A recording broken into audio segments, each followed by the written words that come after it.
Welcome everyone to WeREndurance Webinar peer-to-peer series. Ime Sue is going to be talking to us today about hiking and the importance of hiking as cross-training for both runners and triathletes. And without further ado, Ime, it's all yours. All right, I just got a pop-up on my screen that I can't get rid of. Can you see that? It says this meeting is being recorded by the host or a participant. No.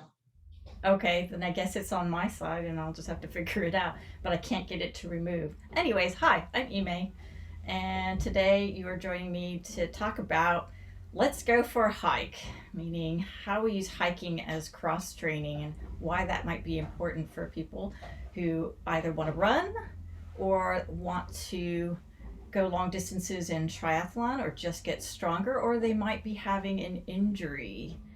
So let me do a little bit of show and tell because I figured the best way to introduce people into hiking is to get them salivating over places to go hiking.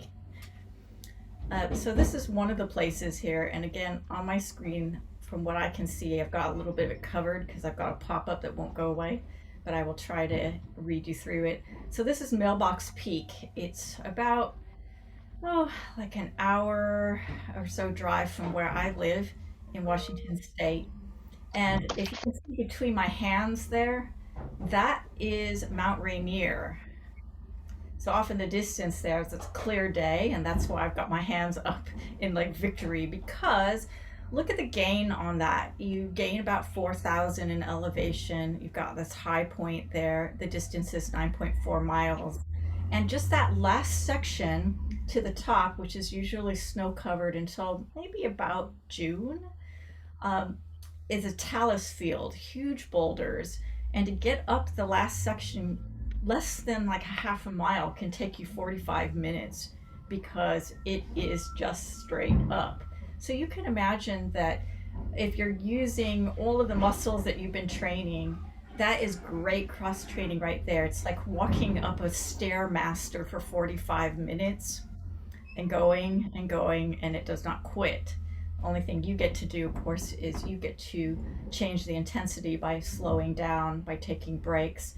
And then as the elevation gets up, you'll start feeling a little bit of pressure on your lungs, right around just the very tippy top, because that's 5,000 feet, starting from just around a little over 1,000 feet in the bottom. You'll feel a little bit of difference there.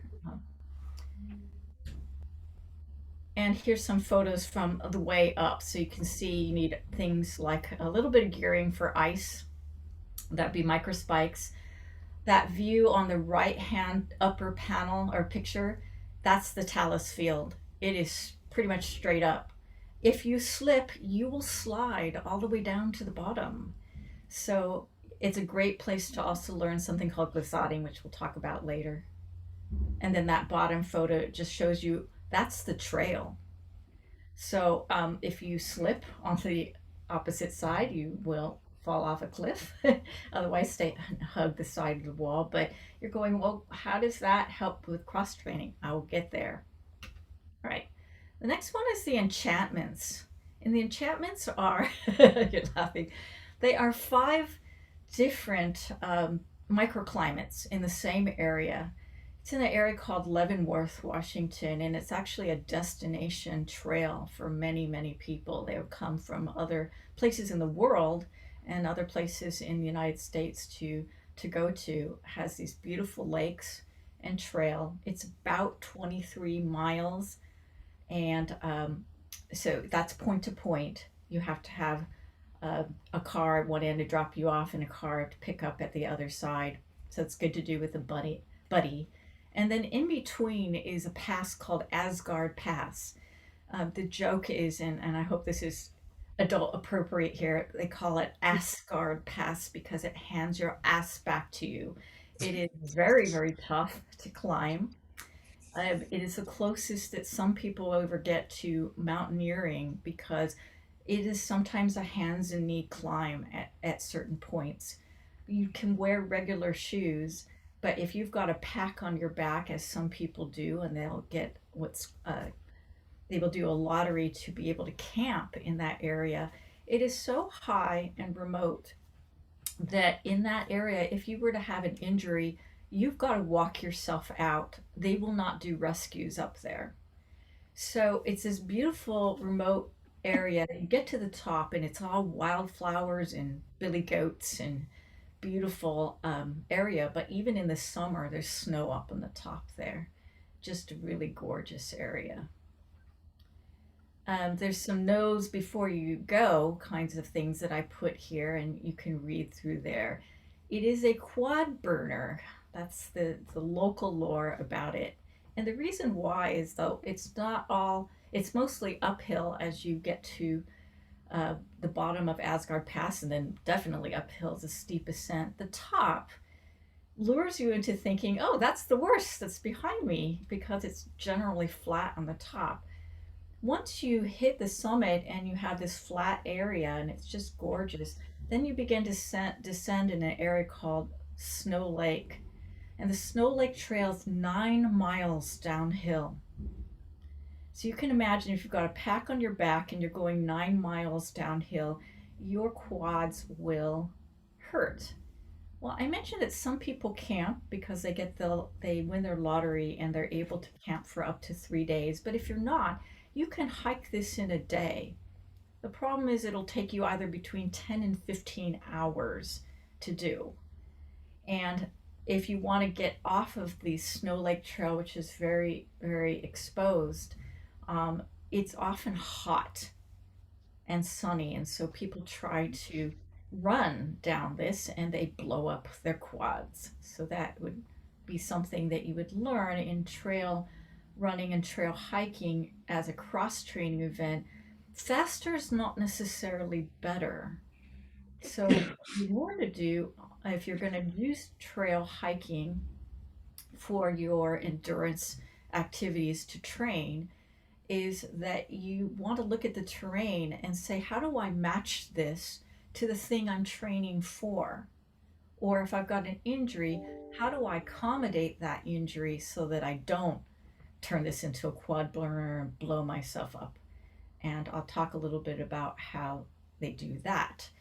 I made a note there that Camille Herron talks about this for Western states, that you can use climbs as a slow climb, and then after you're done with the climb, don't go tearing out of there running downhill fast just because it's downhill and you think it's an easier effort. What you want to do is use that upper flat area after a climb to just chill for a little bit longer and let your body accommodate the fact that it's flat again. Don't go tearing out of there running going, yay, it's downhill. You will regret that later. Okay, here's some pictures from there. On the left is Kolchak Lake. That pass in the back is Asgard Pass that you will climb up. Up at the top, see the billy goat, right-hand picture. Billy goat, there's me standing next to billy goat and snow. That's the top. There's some lovely lakes and mountains. And the right-hand picture is just a reminder that you can, at any time during trail hiking, just chill for a little while. Let the body accommodate what it just did. And that's actually part of how hiking helps with endurance, is that you really get to control your intensity and break up hikes into pieces that help you train for whatever you're going into next, whether it's a longer distance triathlon, either a half or an Ironman distance, a very, very long bike ride. So you're just building the endurance over time by doing some intense pieces and then chilling out for a bit.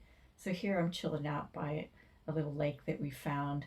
There's some sunshine, and if you can see in the corner, there's still snow up there. So we had been hiking across ice and snow, and I wanted to take a little chill moment.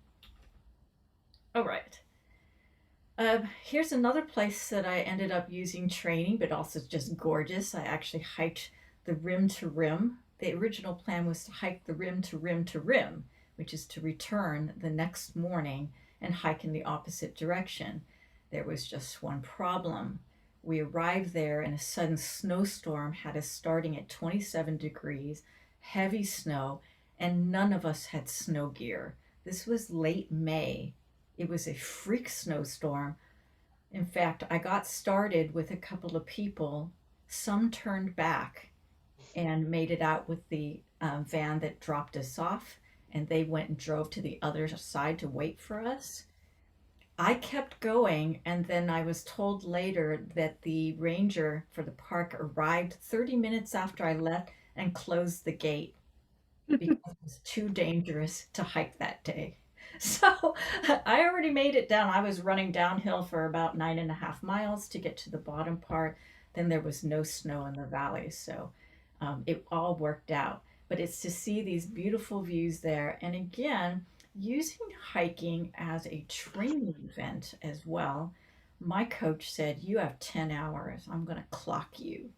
So you have 10 hours to get to the other side. Here's everything you need." I packed it into a little running pack. I happened to be one of the few people who decided to bring some heavy lugged trail shoes, which in better weather would have been not very needed. But I, for whatever reason, decided to bring those, and it was perfect for the snow, so I did not slip. Things that I wish I had known is that only 1% of all the visitors that ever go to the Grand Canyon ever try to attempt to run the rim to rim. And the reason why is because it's hard. it's a little around 27 miles one way, but it's over 10,000 feet of elevation gain and descent. And perhaps if I had known that, I might have been discouraged from doing it, because I just thought this was something that lots and lots of people would try to do. And the problem is that in our endurance community, we keep hearing of so many people doing things like, "I'm going to set the new FTK record for this," or "I'm going to do a rim to rim to rim to rim to rim to rim," and they do it twice. So things I wish I had known is that, yes, very few people do this. Also, that elevation sickness is a thing. I hit some pretty bad elevation sickness climbing out of the other end where the Bright Angel Trail begins. And about halfway up there, I was nauseous.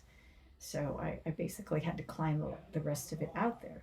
But what did that terrain and elevation teach me? And how can that be useful for endurance? Well, there are endurance events that require a lot of elevation, descent, and gain. Ironman Canada in 2018 is a pretty good example of that. In that 3-lapped bike ride had a similar elevation gain and descent. Ironman Mont Tremblant has a very similar elevation profile. And there's another Ironman over in, I believe it's in Switzerland, that lots of people will use something like this, very hard elevation gain and descent, to train their bodies to be able to stick it out, because it does get tough, and also to train with elevation. So again, I'm just using these examples, and then we'll pull it all together in my last slides. Here's some pictures from that beautiful rim to rim. And that seems very weird in that lower right hand picture to see somebody running in fleece tights. It was that cold that day. It actually felt warmer to run than to hike. So in this case, in this little bit, I was actually running in this section, but I power hiked most of it. Sorry, my cat is here today to say hi. All right. I don't know if I really like this quote, but I decided to use it. Whatever doesn't kill you makes you stronger, because sometimes it gets a little overused. But some of the things that really help in learning how to use hiking as cross training to make you a faster runner, to make you stronger in your endurance. Is that, of course, you have to know what kind of weather you're going into. Always train with a buddy on this kind of terrain because, unlike other places, which are totally fine to do solo, something like this is something I think you should never try to do solo unless you're very experienced. Things go very terribly wrong, and for the Grand Canyon, of course, it's very well known that a certain number of people die every year on this trail because of the weather, mostly from exposure to the elements. Not enough water, too hot. In my case, it was cold and there was a potential for hypothermia. And then always have a plan B or C, which is know how to get to a campground that has shelter. There is one place that was open that day, even though the trail closed, and that's closer to the Bright Angel side because that side was open. And you could, if you could get to that, then you only had a 9 mile hike out approximately from that campground, but you could stay there if you needed to overnight. Okay. Here's a real fun one. This was the Tongariro Crossing in New Zealand. I was there with my husband for vacation. Heard about this destination trail. If you see in the photo, that big mountain there is, anybody know? Mount Doom from Lord of the Rings. It really does look like that. It's just incredible. And I felt like I was on Mars when I got to the top there. It's a little bit under a half marathon distance of hiking. Most people hike it and do not run it. It is runnable for about, I'd say, 3/4 of it, and then 1/4 of it is really more of a climb. It has stairs, it has some steeps. There are other people there, and you won't be able to run around them because it's a very tight trail. But it starts out quite easy, and then it gets progressively harder in this climb till you get to the top of this ridge line, and then you see this beautiful view of Mars-like quality in the rocks, and you get multiple microclimates as well. The descent, just like descending off of Asgard Pass in the Enchantments, is very hard on the quads. Every year they do say that they require all visitors to watch this video because people do die there every year. Unfortunately, on the day that I went, somebody did pass away, fell. So these are tough, but if you do them safely, you go with the buddy, um, and you stick with the trail. You don't go off trail. If you bring the right stuff, then you're going to be fine. What it does is, again, training for elevation, training for hard endurance, because again, you can change your intensity, but you can also, by using your heart rate and using your GPS watch, monitor your heart rate, get up in those higher heart rate things by power hiking for a bit and then level off the intensity. So you can create your own interval training and do some beautiful hikes like this. Here's a few photos in the on the left side. There's me with my orange jacket and a little hiking pack there, hiking pants, because it was cold in the morning to start. And then in that upper right hand, those are some of the salt and sulfur lakes there. It's undrinkable water, not potable at all. And you wouldn't want to filter that to drink it either. It's just for looks. That's up at the top. There's a valley, and you see that trail going off into the distance. That will be the rest of the trail that you'll continue going around to get to the opposite side in this point-to-point trail. On the right-hand side, that's red rock. That's the famous thing that you see up at the top is this Mars-like red rock quality. Some know before you go is just like in other places, is that you often have to bring your own water and food. So you become your own donkey. You are your own food truck. You bring your own food and water. You might have to bring a filter if there's in some places where there's filterable water. In this place there was none, so they told us you got to bring your own water.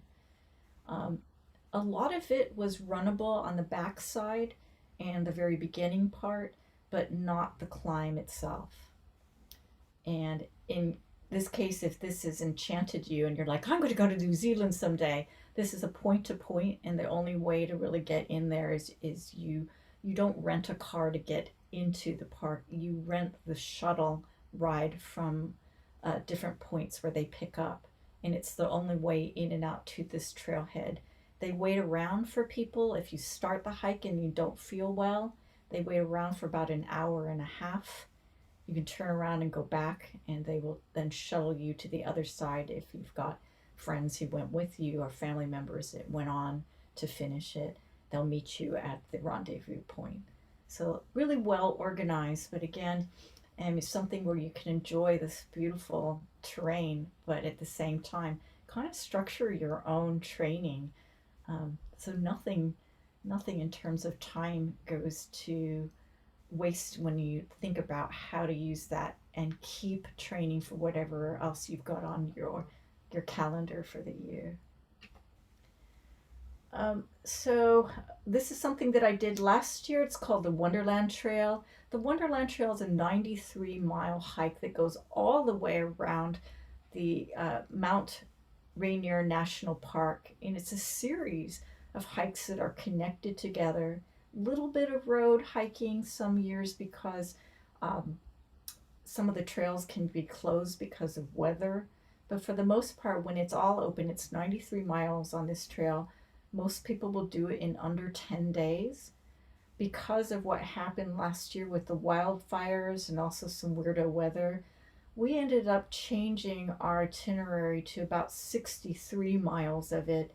And then my friend Rosie and I did the hikes that we were unable to get to. We did them before that time where we were hiking together with friends.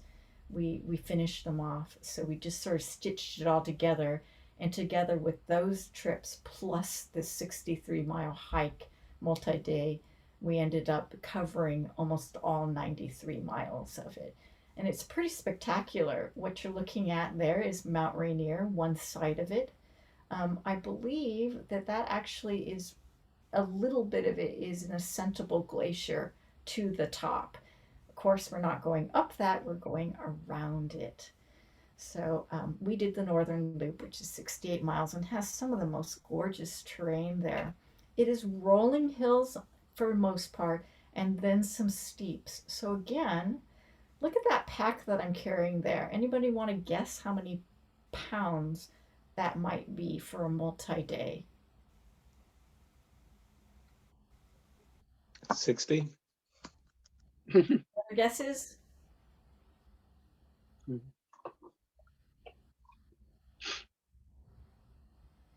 Got a tent, I got water.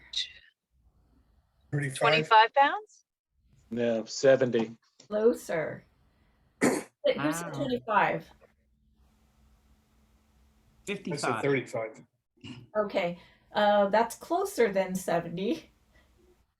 Remember, I'm You only said 120 35. pounds, so I'm not going to carry more than me. I'm going to carry the least amount I can. Any other guesses? 55.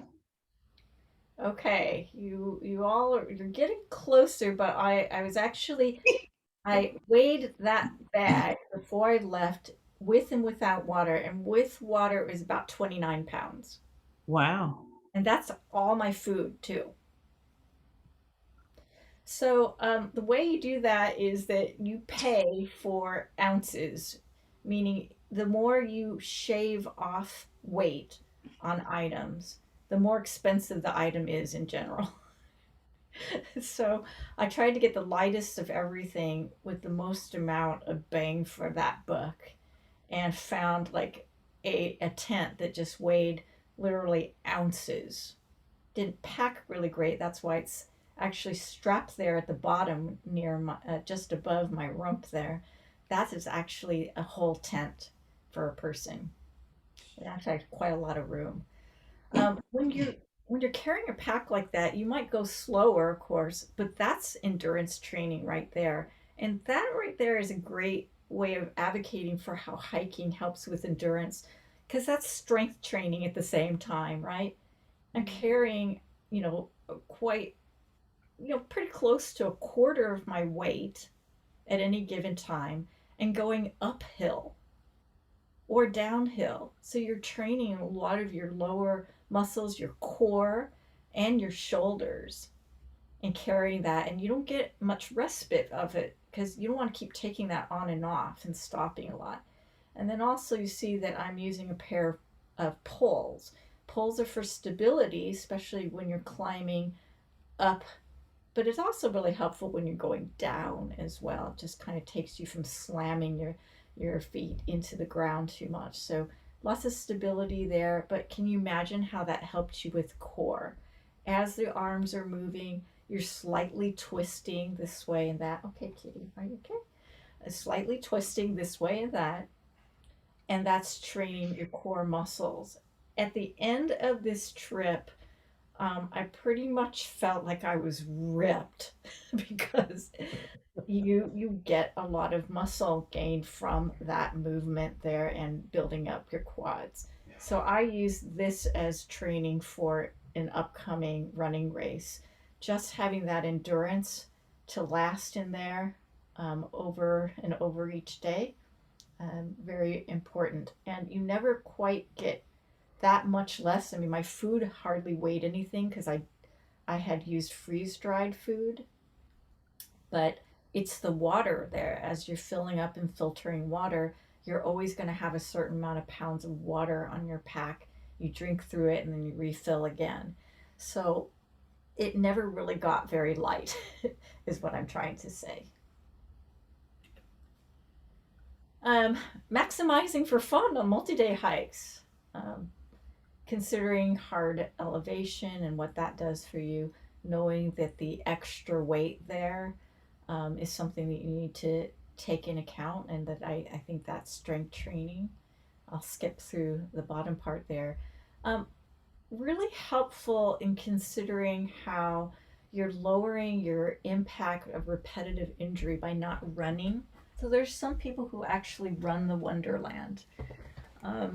But when you walk it or hike it, you're really kind of listening in and working with any repetitive injuries that you have, and then strengthening your leg and core muscles, especially by using poles.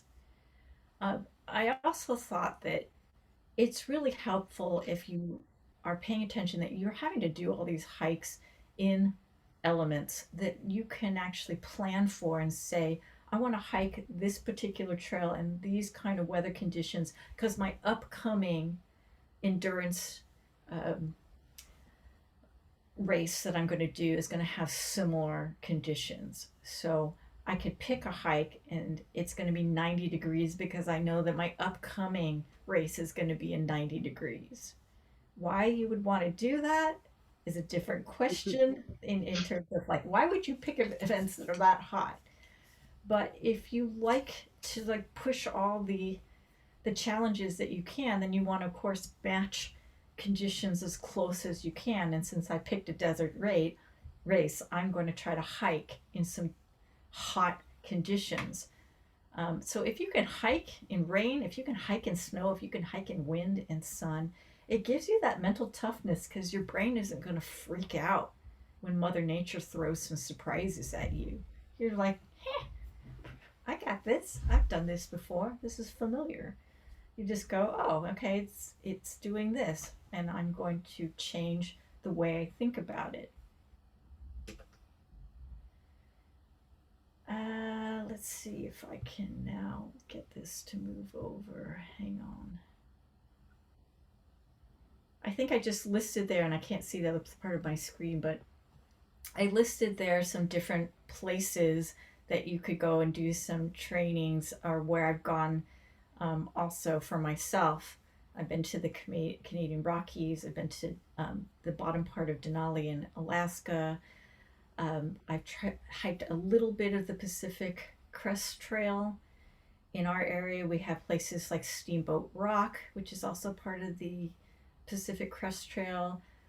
The Columbia Gorge, which is where I was out last weekend in an area called the Ancient Lakes, has a lot of mileage in there. Again, training for both the weather, the terrain, not much elevation there except for a couple of climbs, and you can again use whatever you have available to you to match terrain to what you're upcoming looking at for your training for a particular race, or if you're dealing with injury, do its reverse, try to find something flat or more accommodating to the specific injury you have, but to keep moving and working with your injury if that's possible.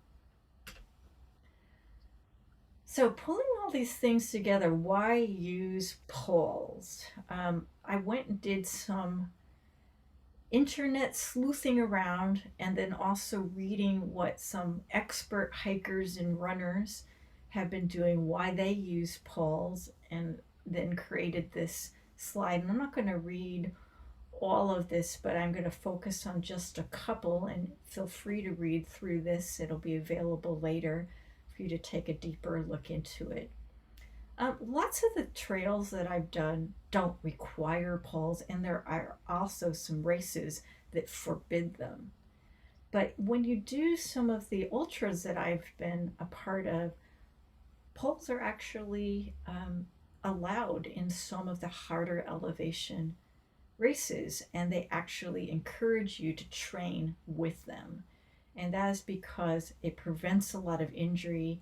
Most of these RDs, in looking at their race that they are directing for, want to make certain people can do the trail and have the highest chance of not coming out of it injured. So some races are allowing poles. Others of them don't allow it, and that's because their elevation gain and descent maybe just doesn't need that, or the area is very fragile. They don't want people destroying it with poles. I like the idea that it allows you to focus more safely on getting through these trails, to go a little bit faster, and that helps with your training if you're wanting to train at a certain intensity. I used poles almost immediately after I was let out of the hospital after a dog bite injury. I was training for a 50K, and so my coach said, go out and even walk on flats using poles, because he knew my upcoming race allowed for poles. So I might as well start training then, and to get my core working and being okay with a lot of that extra turn that you get from going forward and backwards, not just sliding back and forth while you run or walk fast, but also there is a little bit of a dig, right? You have this dig motion as you plant each pole. So you get this upper body workout at the same time as a lower body workout. It's not considered cheating. I think it actually helps you in your overall training, except of course in races that prohibit them. And like I said, it promotes better stability. We all like that word stability when it comes to long endurance. The more that your muscles are being used in stable positions, in ways that are more efficient, that cause your body to not have to fight itself as each foot lands with harder impact on the ground. Because you think about it, when you're running, the foot lands and then the ankle and foot is stabilizing an entire body for just a second. The more that you can keep that as minimal as possible, the amount of time that it has to stabilize, the better for your body. And poles do that. So even if you could take a split second of it trying to fight for stability by transferring the energy to your poles, that's better for you. I put this together to say, well, who on earth does this? Does these crazy things? And besides people like Kilian Jornet, who runs up Everest. That's crazy to me. There are tons of people who do this, and I've listed just a few there. Uh, an ultra runner who was injured and then went up to Alaska. She ended up 2 weeks before a big race just hiking. So I am wrapping this up. All the different kinds of cross training that you could do. Of course, different cadence cycling, hitting the weight room. If you're uninjured, hiking uphill and jogging back down, it's called hill repeats. We can build these into our training cycles in different ways. If running uphill isn't where you're at yet, hike it, hard hike it, and try that.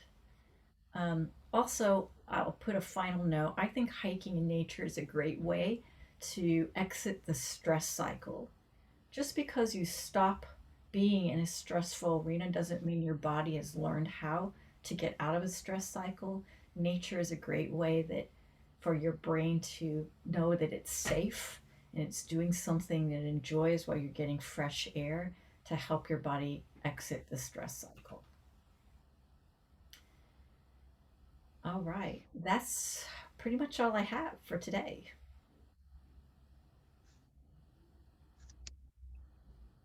Any questions? Hey, I'm sorry, go ahead. Sorry, Ray.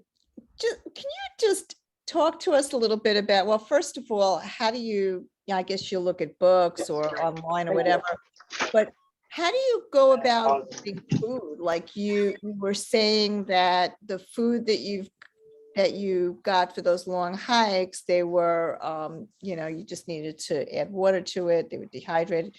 Can you talk a little bit about that? Like, did you do that yourself or did you buy it like that? That's a great question. Most people are going to buy their food, freeze dried food from some commercial retailer. Like REI is a really popular one because they have these meals that you can, in the bag, just throw hot water that you heated up on a jet boil, something like that, and then pour the water in and let it sit for 5 to 10 minutes, and then it's hydrated. Unfortunately, because I have too many food allergies and most people lose track of them, there was nothing available commercially for me that wouldn't make me sick.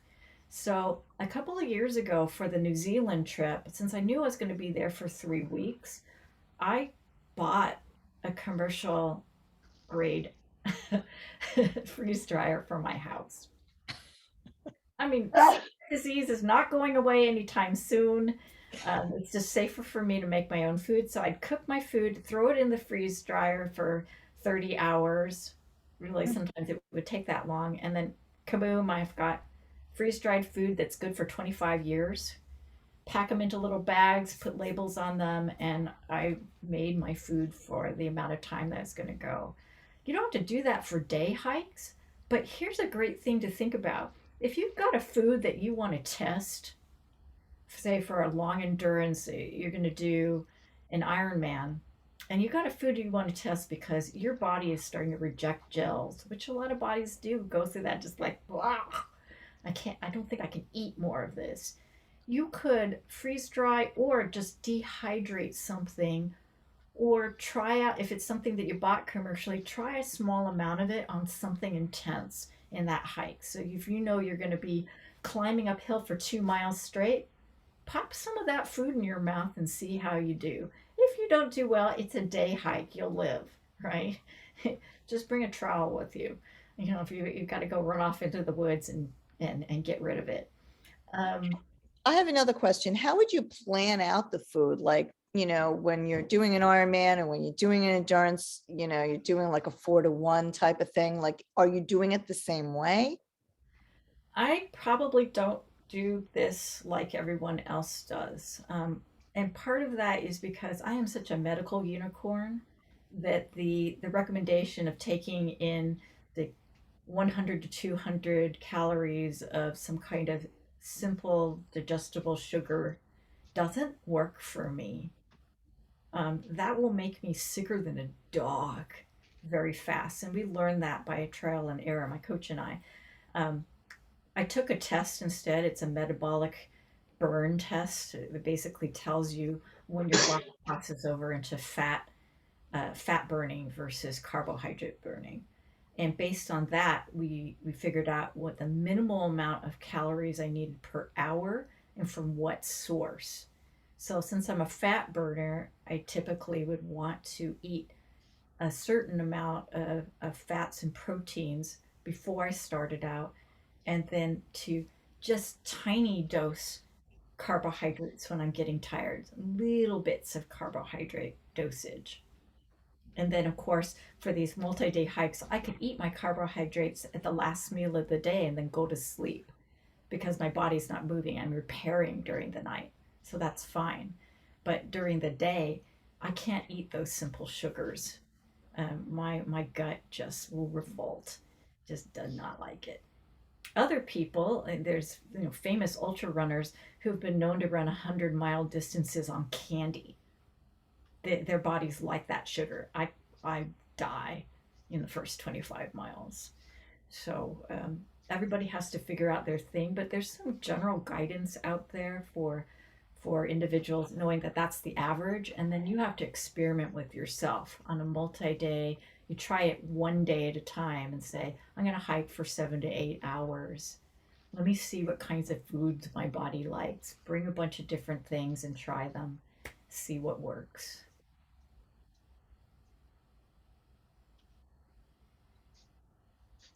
Anybody Thank else? Yeah, Ime, I had a question about those destination hikes that you did are amazing, and I think you started to answer the question of how you could include hiking into a regular training program. You know, can you when you're training for your your non hiking races, do you include regular hikes once or twice a month in your regular training? Um, Actually, because of the area that I live in, I often incorporate them once a week. So Okay. what I'll do are back-to-back runs. Say I run long on Friday. I'm just going to choose a number. Let's say I ran 10 miles that day. Long as anything over 8. And then the next day I ran 20. And then Sunday, I'm going to hike hard. So I can get more mileage in there and still keep up some intensity without impact, without hard impact. But maybe I'm going to carry a couple of miles. This is called rucking. So people will sometimes do this on purpose. Well, they'll carry a heavy pack, even though that heavy pack is full of rocks or bricks. And they're just using that hiking to train their body for strength and endurance while they walk really, really fast. Okay, thanks.